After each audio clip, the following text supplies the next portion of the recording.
గుర్తున్నా కూడా పెద్ద పట్టించుకో మనం. సౌలంట యెహోవా చేత అభిషేకింపబడి ఆయన ప్రార్థనకు జవాబు రాకపోతే, గుర్తుపెట్టుకోండి, 2వ రాజు దావీదు 72 కీర్తనలు రాశాడు. ఆయనలో బలహీనతలు లేవని కాదు. దావీదన్నా వ్యభిచారం చేశాడు, సౌలు ఏమి చేయలే. సౌలు మీద ఆ యొక్క వ్యభిచారపు నింద లేదు. Is a very good person Saul. కానీ ద్రోహం చేశాడు. ఏంది?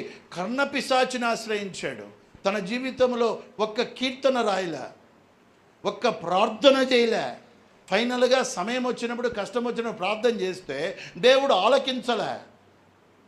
ఆలకించకపోతే ఏం చేయాలా? దేవుని పాదాలు పట్టుకోవాలా, కన్నీరు గార్చాలా. 1 రోజు 2 రోజులు, కొన్నిసార్లు యూట్యూబ్లో చూస్తున్నా 21 days fasting prayer, 40 days fasting prayer.